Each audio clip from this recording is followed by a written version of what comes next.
Yes, I am alive. Contrary to popular belief, I'm not dead.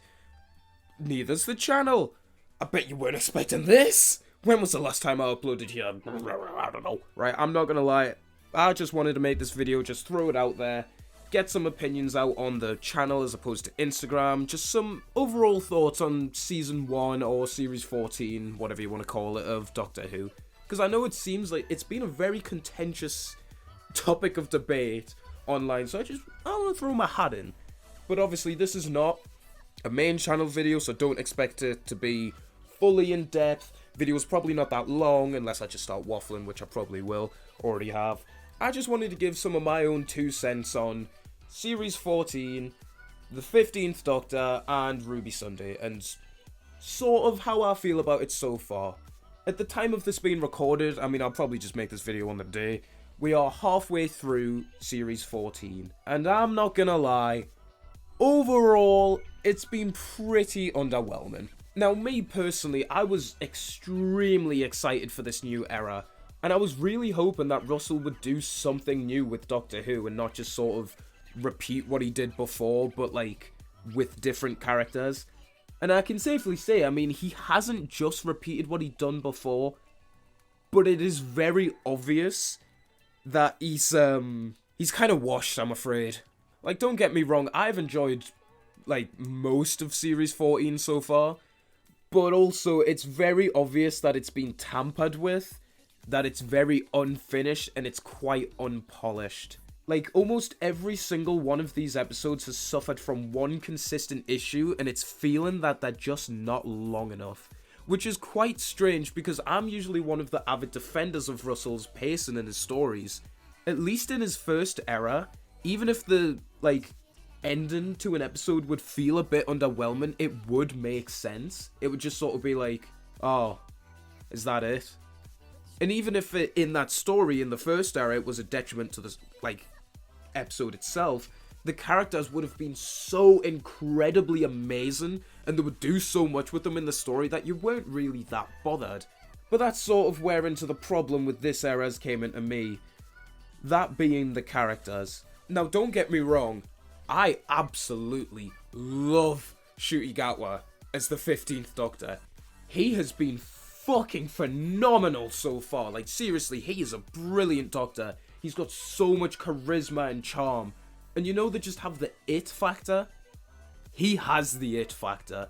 Honestly, the second Church and Ruby Road was over, even though that episode was like just kind of mid as fuck, I was so sold on his Doctor. But the problem with me with his Doctor more so lies with Ruby. Now, obviously, Millie Gibson, she's fucking class. Like, she's done a brilliant job, also considering her age. She is younger than me. But I think she's been doing a really class job with what she's been given. The problem is what she's been given isn't really that much. Like, Ruby is kind of more so a plot point than a character in most of the series so far. The exception being 73 Yards and Boom, both showed with different aspects of her character. But in the first 3 episodes she appeared in, I just, like, you don't really get that much. It's very much sort of like the actor is making the character, the writing is not making the character. Which for Russell especially is really out of character. If I say character one more time, I'll shoot myself. Like, 73 Yards and Boom were both very much a step in the right direction. And I'm hoping that the episode that comes out tomorrow, Dot and Bubble, which is apparently also Dr. Light, is, I hope that also highlights a lot for Ruby. But so far, I feel like there's not really that much to latch onto other than her just being, like, a likable character. I think for me, at least, that's still what puts her above Clara in Series 7. Because Clara in Series 7 was just nothing of a character, but she was somehow still also actively just insufferable and painful to watch. Like, whenever she was on screen, half the time she was just so smarmy and smug and just smart up her ass. It's just sort of like, it's just, stuff like that is not fun to watch. But Ruby, literally, I feel like I could meet her. Like, she does at least feel like a person. But the point I was trying to make with this was because she is just sort of like just a person, but not like to the point of like Rose or Martha or Donna Or even like Amy when she's good, Rory when he's good, Bill when she was good. I feel like it's sort of affected the like dynamic in the TARDIS, because in Space Babies it's immediately just, oh, like they get along class, there's no real conflict between the two, like blah de blah, and that's just kind of like, I don't want to say boring, because they are like fun to watch, they are entertaining to watch, they have undeniable great chemistry, but it does dampen like rewatches, I think, because besides two very likable actors given like fun performances, story-wise there's not much there. And especially since Space Babies takes so much from The End of the World, I think The End of the World really highlights more where Space Babies went wrong. Space Babies obviously went so much more wrong than The End of the World, because Space Babies is awful. That was, I could not believe that episode. Like, you seriously, you have the biggest opportunity in the show's history. You've got the Disney, you've got the BBC and Disney backing it. You've got more money than has ever been given to, like, Doctor Who before. You have a chance to open this show to so many more eyes. And what is the first episode of the series you open on? Space Babies. This is where the washed aspect comes into it. While Space Babies is sort of like inherently awful, I think the one that kind of annoyed me more was the Devil's Cord. Because the Devil's Cord, the potential in that episode was through the roof. A child of the Toymaker, Jinx Monsoon given, honestly, such an absolutely class performance. Like, I didn't even know she could act. Like, deadass. Like, when I saw that she was going to be in that episode, I was kind of hesitant, because I was like, this just sort of seems like stunt casting to get attention. I know, believe it or not, I know nothing about drag. Like, and from my understanding, I think she was famous from, like, RuPaul's Drag Race or something, and she does, like, some stage shows maybe, or like just tours or something. I don't know. I don't really know what she did. I didn't really look into it, but from my outsider's perspective, I was like, oh, they must have just hired her for like more attention on the show. I doubt she'll do that. Like, I doubt she'll be awful, but I also doubt that it'll be amazing. Fucking lo and behold, she absolutely steals the show. Like, what a class act that she gave in that whole story. She was perfect. But then, similarly to the problems with the Giggle, the episode builds up this amazing threat, and then they're defeated in such a lame way. Like, it's so underwhelming. And I get that it's sort of the point that it's like, these are the masters of games and music. So, like, that idea, they are inherently kind of weird. So you wouldn't expect them to be, like, get these massive, like, earth-shattering endings or whatever. But also, at the same time, that doesn't also not make it so incredibly underwhelming when you're building up these godlike threats, and then they're just defeated in, like, the lamest way imaginable. The god of toys, the god of games, beaten in a game of catch. The god of music, the god of sound, defeated by the Beatles playing a singular note on a piano. Womp womp. And considering that Series 14 also started with the church on Ruby Road, which, as I said before, was pretty mid, I was losing hope, slowly but surely, for this season. And then, lo and behold, no one on planet Earth is going to believe it when I say this. Episode 3, boom. The Stephen Moffat episode was the best episode by a country mile. I could not believe it. Like, I won't lie, I was very excited for this series. I was also very excited for Stephen Moffat coming back, because him written under Russell's supervision, that makes sense as to why he became showrunner.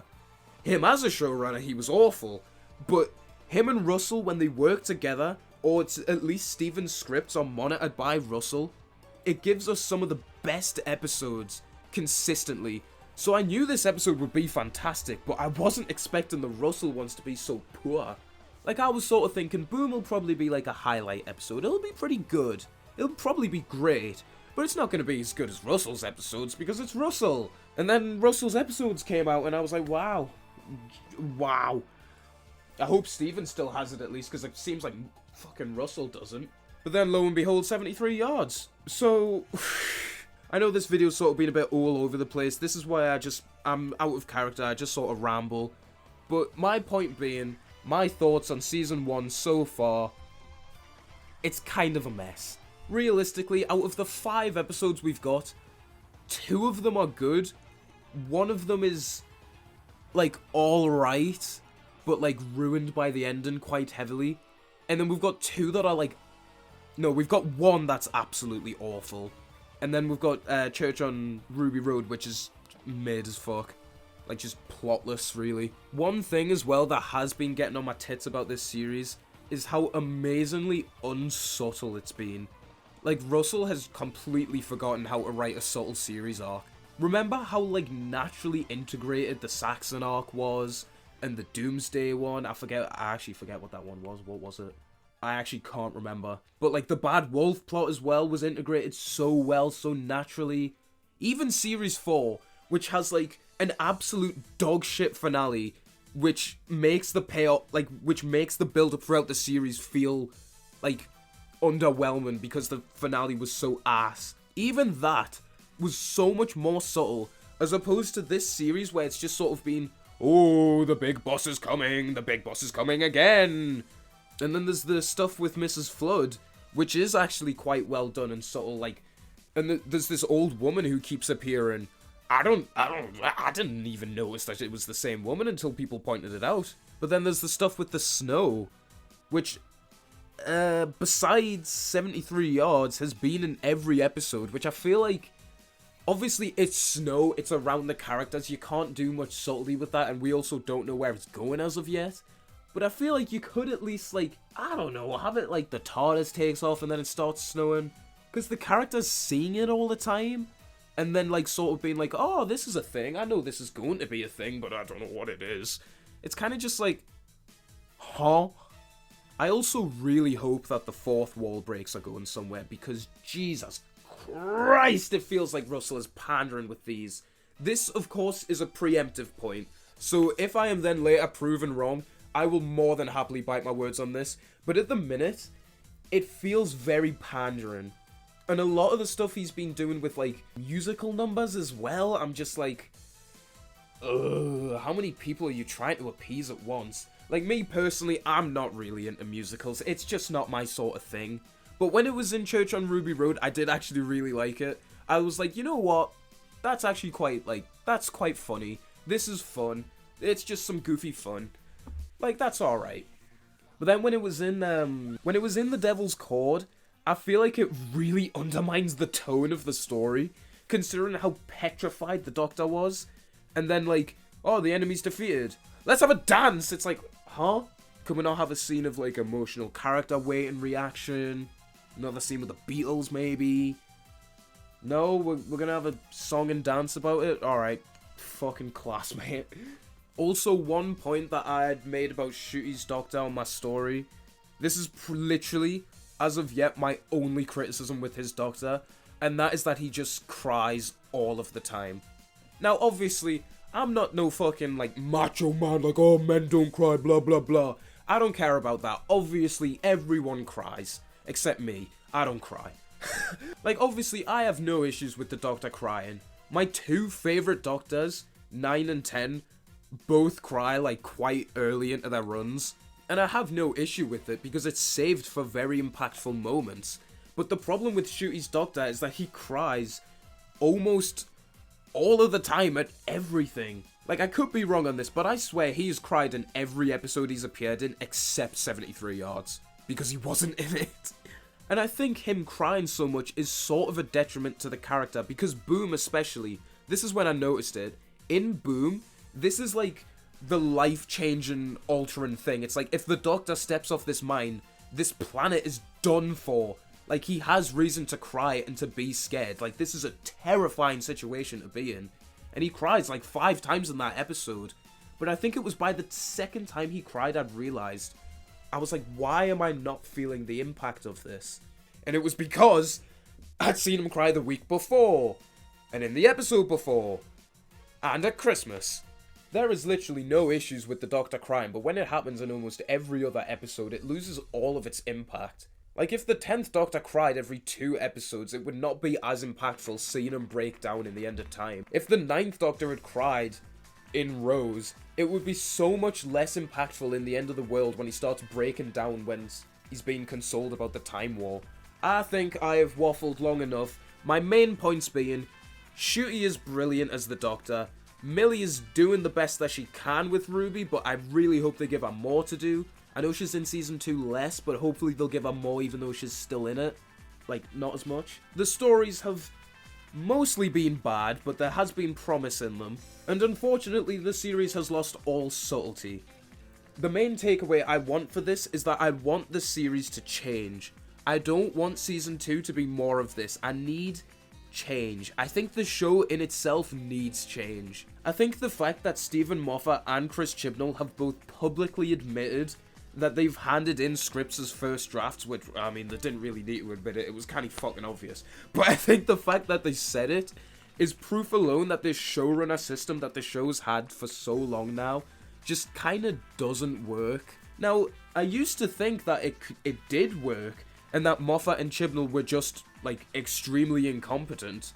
But given how Russell has came back, and even he is showing high signs of incompetence, it makes us think a lot more that his first error was really just a lightning in a bottle, like, scenario.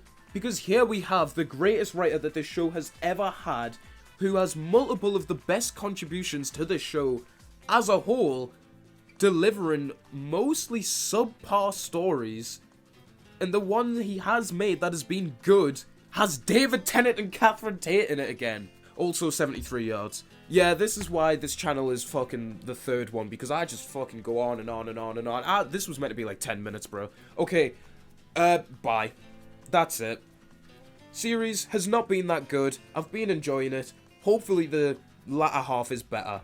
Also, I get to watch the finale in cinemas, and you probably don't, so fuck you.